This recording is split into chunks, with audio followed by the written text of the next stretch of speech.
आम आदमी पार्टी अपने विधायक और पूर्व कानून मंत्री सोमनाथ भारती को लेकर नई मुसीबत में घिर गई है। सोमनाथ भारती पर उनकी पत्नी लिपिका मित्रा ने घरेलू हिंसा और मानसिक उत्पीड़न का आरोप लगाया है। लिपिका मित्रा ने भारती के खिलाफ महिला आयोग और दिल्ली पुलिस को शिकायत दी है। लिपिका मित्रा ने कहा है कि साल 2010 से वो उत्पीड़न झेल रही हैं और अब वो सोमनाथ भारती से अलग होना चाहती हैं। लिपिका मित्रा ने अपनी 16 पन्नों की चिट्ठी में पति सोमनाथ भारती पर अमानवीय यातनाओं और घरेलू हिंसा के गंभीर आरोप लगाए हैं। सोमनाथ भारती पर आरोप लगाते हुए पत्नी लिपिका ने यहां तक कहा कि जब वो 5 महीने से गर्भवती थी उस वक्त पति सोमनाथ भारती ने उन्हें कुत्ते से कटवाया। लिपिका ने यहां तक कहा कि उन्होंने जो यातनाएं झेली हैं वो शब्दों में बयां नहीं की जा सकती। पहली बार उन्होंने मेरे पर हाथ उठाया था, मैं 5 महीने की प्रेग्नेंट थी। जब मेरा दूसरा बच्चा पेट में था, मैं 7 महीने की प्रेग्नेंट थी, उन्होंने अपने कुत्ते से मेरे को कटवाया। सोमनाथ भारती के खिलाफ शिकायत देने पुलिस मुख्यालय पहुंची लिपिका मित्रा ने Delhi police commissioner BS Bassi से भी मुलाकात की। पुलिस को भी लिपिका ने अपनी 16 पन्नों की शिकायत दी है। पुलिस अगर लिपिका की शिकायत पर कार्रवाई करती है तो इसका मतलब ये होगा कि सोमनाथ भारती के सिर पर भी गिरफ्तारी की तलवार लटक रही है। Delhi police commissioner BS Bassi ने कहा कि शिकायत पर पुलिस कानून के मुताबिक कार्रवाई करेगी। डोमेस्टिक डिस्कॉर्ड या इस प्रकार के मामले होते हैं उनको हम इस प्रकार से डिस्कस नहीं करते हैं। बाकी जो है शिकायत उन्हें हमारे जो ऑफिसर हैं उनसे मिली हैं, उनकी शिकायत को सुना गया है। अब उस पर जो भी मुनासिब कार्रवाई होगी वो की जाएगी। सोमनाथ भारती के खिलाफ शिकायत देने के लिए जिस वक्त उनकी पत्नी दिल्ली महिला आयोग और दिल्ली पुलिस का दरवाजा खटखटा रही थी उस वक्त सोमनाथ भारती केरल में थे। पत्नी के आरोपों के जवाब में उन्होंने कहा कि उनकी पत्नी चाहती थी कि वो अपने माँ बाप का साथ और आम आदमी पार्टी दोनों छोड़ दें। भारती ने खुद पर लगे आरोपों को बेबुनियाद बताया है। जो उन्होंने एलिगेशंस लगाए हैं वो आधारहीन हैं, तथ्यहीन हैं। उनके 2 डिमांड्स शुरू से रहे हैं कि मैं अपनी माँ को घर से निकाल दूं। इस उम्र में माँ को मैं कहाँ भेज दूं, किसके पास भेज दूं। और जब से मैंने राजनीति ज्वाइन करा है उनके डिमांड रहे हैं कि भाई मैं राजनीति छोड़ दूं। सोमनाथ भारती का मामला सामने आते ही बीजेपी और कांग्रेस ने भी आम आदमी पार्टी के खिलाफ मोर्चा खोल दिया। बीजेपी महिला मोर्चा आज सोमनाथ भारती के खिलाफ सड़कों पर उतरेगा तो वहीं युवा कांग्रेस भी दिल्ली पुलिस मुख्यालय के सामने प्रदर्शन करेगी और भारती की गिरफ्तारी की मांग करेगी। बीजेपी और कांग्रेस नेताओं ने आप पर करारा हमला बोला है। दोनों कानून मंत्री कानून का उल्लंघन करते हैं। जब कानून मंत्री थे तब भी उन्होंने कानून का उल्लंघन किया था और उनका जो पूरा कंडक्टर इसी प्रकार का है। अब वो उनको जवाब उनको देना चाहिए इस बारे में क्या कहना क्या नहीं कहना, तो अफसोसजनक है। दिल्ली के कानून मंत्री रहे और इतने प्रमुख अपने लीडर हैं उनके, और इस प्रकार का उनका अगर कंडक्ट है तो उनको सोशल लाइफ में रहने का हक नहीं है। दिल्ली के पूर्व कानून मंत्री जितेंद्र तोमर को फर्जी डिग्री मामले की छानबीन के लिए पुलिस आज मुंगेर ले जा सकती है। तोमर ने भागलपुर के तिलका मांझी यूनिवर्सिटी से LLB करने का और मुंगेर के विश्वनाथ सिंह लॉ कॉलेज से LLB की पढ़ाई करने का दावा किया है। कॉलेज में पहले से ही सुरक्षा व्यवस्था पुख्ता कर दी गई है। फर्जी डिग्री विवाद में फंसे जितेंद्र तोमर को जांच के लिए दिल्ली पुलिस बुधवार को फैजाबाद लेकर गई, जहां राम मनोहर लोहिया अवध यूनिवर्सिटी में करीब 6 घंटे तक दस्तावेजों की जांच होती रही। यूनिवर्सिटी में पड़ताल पूरी करने के बाद पुलिस तोमर को अयोध्या के साकेत डिग्री कॉलेज भी लेकर गई। तोमर ने यहीं से BSc करने का दावा किया है। फैजाबाद की अवध यूनिवर्सिटी के मीडिया प्रभारी ने दावा किया है कि तोमर की मार्कशीट पर दर्ज रोल नंबर रिकॉर्ड में ही नहीं है। मीडिया प्रभारी SN शुक्ला ने यह भी कहा कि ये जानकारी यूनिवर्सिटी पहले 22 जनवरी को एक RTI के जवाब में दे चुकी है। दिल्ली पुलिस अब तोमर की फर्जी डिग्रियों की जांच के साथ ही फर्जी डिग्री बनाने वाले रैकेट तक भी पहुंचना चाहती है। दिल्ली पुलिस का मानना है कि जितेंद्र तोमर फर्जी डिग्रियों के रैकेट का हिस्सा भी हो सकते हैं। पुलिस अब तोमर की डिग्रियों से जुड़े हर शख्स तक पहुंचना चाहती है। Delhi police commissioner BS Bassi ने कहा कि हम इस मामले की तह तक जाएंगे। जो एकेडमिक फर्जी डिग्रियां होती हैं, हमारा एक्सपीरियंस ये है कि अगर कोई बनाता है तो वो सिर्फ एक बार यूज करने के लिए नहीं बनाता, वो इस प्रकार के धंधे में लिप्त होता है और वो कई लोगों को इस प्रकार की फर्जी डिग्रियां देता है। तो देश में एजुकेशनल स्टैंडर्ड्स को मेंटेन करने के लिए एक हमारा फर्ज होगा कि हम उस रैकेटियर को पकड़ने के बाद में उससे अच्छी तरह से जानकारी प्राप्त करें। फर्जी डिग्री वाले आम आदमी पार्टी के विधायकों की लिस्ट लंबी होती जा रही है। पहले जितेंद्र सिंह तोमर, फिर कैंट से विधायक कमांडो सुरेंद्र और अब करोलबाग से विधायक विशेष रवि की डिग्री को लेकर विवाद सामने आया है। विशेष रवि ने 2013 के चुनाव में खुद को मेरठ की चौधरी चरण सिंह यूनिवर्सिटी से बीए बताया था, जबकि 2005 में बताया कि वो इग्नू से बीकॉम की पढ़ाई कर रहे हैं।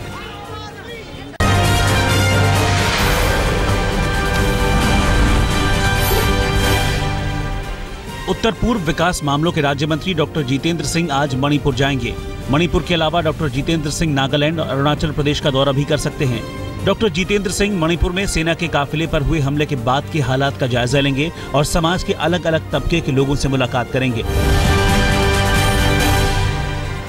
मणिपुर हमले के बाद जवाबी कार्रवाई पूरी होने के बाद राष्ट्रीय सुरक्षा सलाहकार अजीत डोभाल आज म्यांमार दौरे पर जा सकते हैं।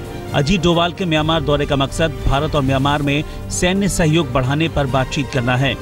एनएसए डोभाल के साथ पूर्व कमांड और सैन्य ऑपरेशंस के डायरेक्टरेट भी होंगे। बीजेपी सांसद अनुराग ठाकुर आज मणिपुर हमले में शहीद हुए लांस नायक रजनीश सिंह के परिवार से मिलेंगे। अनुराग ठाकुर कांगड़ा में शहीद के परिवार के घर जाएंगे। अनुराग ठाकुर ने इससे पहले कहा कि देश मणिपुर हमले को लेकर बेहद गमगीन है और सरकार शहीदों के प्रति सम्मान और संवेदनाएं रखती है। इसीलिए उग्रवादियों के खात्मे के लिए म्यांमार में ऑपरेशन को अंजाम दिया गया। भारत ने एक बार फिर पाकिस्तान को सीमा पर बड़ा दिल दिखाया है। राजस्थान के श्रीगंगानगर में अंतर्राष्ट्रीय सीमा पर मोहम्मद नदीम नाम का एक शख्स पाकिस्तान से आ गया। ये पाकिस्तानी नागरिक धूल भरी आंधी चलने की वजह से रास्ता भूलकर भारत आ गया था, लेकिन बीएसएफ ने पूछताछ करने के बाद उसे सुरक्षित वापस पाकिस्तान भेज दिया।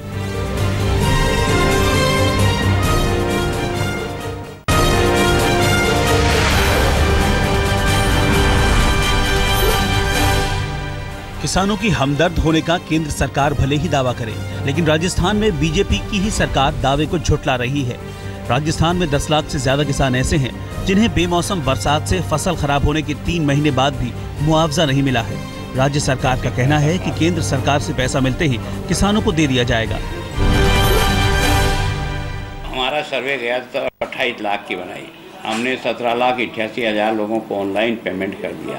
लगभग मानता हूं कि 10 लाख किसान और जो हम सूचीबद्ध हैं उनको हमें पैसा देना है, जैसे ही पैसा प्राप्त होगा दे देंगे। बुधवार को पंजाब के दादू माजरा में किसान सुरजीत सिंह ने खुदकुशी कर ली। सुरजीत सिंह वही किसान हैं जिसकी तस्वीर फतेहगढ़ में कांग्रेस उपाध्यक्ष राहुल गांधी के साथ सुर्खियां बनी थी। राहुल गांधी ने कर्ज में डूबे सुरजीत का हाल जाना था, उसका दुख भी पूछा था, लेकिन दुख दूर किसी ने नहीं किया। आखिरकार लाखों के कर्ज में डूबे सुरजीत ने बुधवार को खुदकुशी कर ली। बतौर सीएम उम्मीदवार नीतीश के नाम पर सहमति बनते ही नीतीश कुमार ने राज्य सरकार के काम के प्रचार के लिए अभियान शुरू कर दिया है। नीतीश कुमार ने नारा दिया है, बढ़ चला बिहार, बिहार 2025। अपने नारे के साथ नीतीश बड़े स्तर पर पूरे राज्य में जनसंपर्क अभियान शुरू कर रहे हैं और अपनी सरकार की उपलब्धियां बताने के साथ साथ साल 2025 के लिए बिहार का विजन डॉक्यूमेंट भी लोगों के बीच रखने की योजना तैयार कर रहे हैं। बिहार में सियासी हलचलों के बीच पूर्व सीएम जीतन राम मांझी आज दिल्ली आ रहे हैं। मांझी सुबह 10 बजे तक दिल्ली पहुंच सकते हैं। माना जा रहा है कि मांझी दिल्ली में बीजेपी अध्यक्ष अमित शाह से मुलाकात करने वाले हैं। बिहार चुनाव से पहले मांझी ने अब तक अपने पत्ते नहीं खोले हैं। पूर्व सैनिक 1 रैंक 1 पेंशन की मांग को लेकर झुकने को तैयार नहीं है। बुधवार को पूर्व सैनिकों के एक प्रतिनिधिमंडल ने वित्त मंत्री अरुण जेटली से मुलाकात की। मुलाकात में भी दोनों पक्षों में कोई सहमति नहीं बन पाई। पूर्व सैनिक 14 तारीख से प्रदर्शन की अपनी बात पर अड़े हुए हैं। पूर्व सैनिकों का कहना है कि सरकार 1 रैंक 1 पेंशन लागू करने की तारीख बताए। रेलवे ने तत्काल कोटे से टिकट कटाने वाले यात्रियों को बड़ी राहत दी है। अब तत्काल कोटे से कराए गए टिकट को कैंसिल कराने पर रेलवे आधा पैसा वापस देगा, जबकि इससे पहले तत्काल टिकट को कैंसिल कराए जाने पर कोई पैसा वापस नहीं मिलता था। नया नियम 1 जुलाई से लागू होगा। मैगी पर बैन के बाद दूसरे नूडल्स और पैक्ड फूड आइटम्स भी खाद्य विभाग के रडार पर आ गए हैं। यूपी के बुलंदशहर में खाद्य विभाग ने एक सुपरमार्केट में छापे मारकर दूसरी कंपनियों के नूडल्स और पास्ता के सैंपल अपने कब्जे में लेकर जांच के लिए भेजे हैं। खाद्य विभाग का कहना है कि जांच में अगर कोई कमी पाई गई तो सख्त कार्रवाई की जाएगी। गुजरात के जामनगर में एक उद्योगपति ने एक अनाथालय से 18 साल के युवक को गोद लिया है। बे औलाद उद्योगपति मावजी भाई कटेसिया ने राजकोट अनाथालय से 18 साल के राहुल को गोद लिया और कहा कि वो उसे अच्छा परिवार, बिजनेस और समाज में स्थान देंगे। भारत ने बुधवार को अपने पहले स्वदेशी विमान वाहक युद्धपोत INS विक्रांत को कोचीन शिपयार्ड पर डॉक से बाहर निकाला। इसका निर्माण CSL में किया गया है।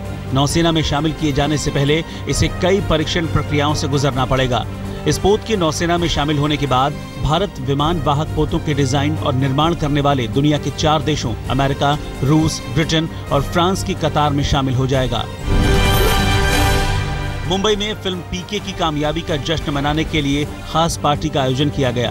ये पार्टी मुंबई के एक सब अर्बन होटल में रखी गई थी, जिसमें विधु विनोद चोपड़ा और आमिर खान के अलावा दीपिका पादुकोण, रणवीर सिंह, अनिल कपूर और तब्बू समेत कई फिल्मी हस्तियां पहुंची। फिल्म PK की दुनिया भर में कमाई का आंकड़ा कुल 700 करोड़ के पार जा चुका है। हम सब बड़े जज्बातों के साथ काम करते हैं किसी भी फिल्म में, तो जब इतनी लोगों को पसंद आती है फिल्म और ख़ास तौर से ये फिल्म विश्व के हर देश में लोकप्रिय हो रही है, तो बेहद खुशी हो रही है हम सबको। केरल के कालीकट में करीपुर एयरपोर्ट पर बीती रात अचानक एयरपोर्ट स्टाफ और CISF जवान के बीच में हिंसक झड़प हो गई, जिसमें एयरपोर्ट के कर्मचारी ने CISF गार्ड से बंदूक छीनकर उसे गोली मार दी, जिसमें गार्ड की मौके पर ही मौत हो गई। आरोपी एयरपोर्ट कर्मचारी भी जख्मी हुआ है। हादसे के बाद एयरपोर्ट को बंद करना पड़ा। उसी वक्त मिडिल ईस्ट से आ रही 2 फ्लाइट्स को कोची एयरपोर्ट की तरफ डाइवर्ट किया गया। मुंबई के माहिम में 42 साल की महिला स्वरा कास्कर ने अपने 8 महीने की बच्चे की चाकू से गला रेतकर हत्या करने के बाद खुद भी कलाई की नस काटकर खुदकुशी कर ली। पुलिस ने मौके पर पहुंचकर दोनों शवों को कब्जे में लेकर जांच शुरू कर दी है। महिला ने सुसाइड नोट भी छोड़ा है, जिसमें लिखा है कि डिप्रेशन में होने के कारण वो ये कदम उठा रही है। मध्य प्रदेश के बड़वानी जिले के सेंधवा में एक युवक ने गांव की 2 महिलाओं पर कातिलाना हमला किया, जिसमें एक की मौत हो गई और दूसरी महिला की हालत गंभीर बनी हुई है। आरोपी का मानना था कि दोनों महिलाएं डायन हैं। इसी विवाद के चलते गांव में पंचायत भी बुलाई गई थी, मगर पंचायत से नाखुश आरोपी भीमा ने रात होते ही दोनों महिलाओं पर हमला कर दिया। पुलिस ने आरोपी को गिरफ्तार कर लिया है। झारखंड के गुमला जिले में ढोरघटी गांव के पास पुलिस और नक्सलियों के बीच मुठभेड़ हुई, जिसमें पुलिस को 3 खूंखार नक्सलियों को गिरफ्तार करने में कामयाबी हासिल हुई है। पुलिस की इस कार्रवाई में नक्सलियों का जोनल कमांडर प्रसाद लकड़का भी गिरफ्तार हुआ है। पुलिस को नक्सलियों के पास से 6 राइफल, 300 गोली, 1 दर्जन IED बम, 1 कुकर बम और नक्सली साहित्य बरामद हुआ है।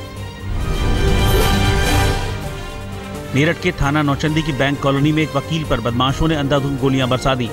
हमला वकील के घर के बाहर ही हुआ। वकील का नाम सुनील चिंदौड़ी है, जिसकी हालत फिलहाल गंभीर बनी हुई है। हमला 3 बदमाशों ने किया, जो हमले के बाद फरार हो गए। पुलिस पूरे मामले की जांच कर रही है। यूपी के हरदोई में बीती रात हुए सड़क हादसे में 7 लोगों की मौत हो गई और करीब 13 लोग घायल हो गए। हादसा ट्रैक्टर ट्रॉली और बस की टक्कर से हुआ, जिनकी चपेट में एक ऑल्टो कार भी आ गई। ट्रॉली का ड्राइवर हादसे के वक्त नशे में था। मरने वालों में सबसे ज्यादा तादाद ट्रॉली पर सवार लोगों की ही है। हादसा कोतवाली देहात में असीगांव नाम के गांव में हुआ। यूपी के अमरोहा में तेज रफ्तार होंडा सिटी कार ने एक बाइक सवार को कुचल दिया। अस्पताल में भर्ती बाइक सवार की हालत नाजुक बनी हुई है। हादसा अमरोहा के थाना गजरौला में राष्ट्रीय राजमार्ग 24 पर हुआ। कार तीर्थंकर यूनिवर्सिटी की थी। पुलिस पर आरोप है कि पुलिस ने मौके पर पहुंचने के बावजूद भी न तो कोई मुकदमा दर्ज किया, बल्कि मौके से होंडा सिटी कार को भी भागने में मदद की। टीम इंडिया जुलाई में जिम्बाब्वे के खिलाफ 3 वनडे और 2 T20 मैच खेलेगी। टीम इंडिया का जिम्बाब्वे दौरा 10 जुलाई से 19 जुलाई तक होगा। सूत्रों के मुताबिक 10, 12 और 14 जुलाई को वनडे मैच खेले जाएंगे, जबकि 17 और 19 जुलाई को T20 मैच खेले जाएंगे। इंग्लैंड के स्पिनर मोंटी पनेसर अनिश्चितकाल के लिए छुट्टी पर चले गए हैं। खेल से ब्रेक लेने का फैसला उन्होंने तब किया जब वो खराब फॉर्म के एक बुरे दौर से गुजर रहे हैं। हाल ही में उन्होंने खुद के रिटायरमेंट की अटकलों से इनकार किया था। पनेसर इंग्लिश क्लब एसेक्स के लिए भी खेलते हैं, जिसका कॉन्ट्रैक्ट कुछ महीनों में खत्म होने वाला है।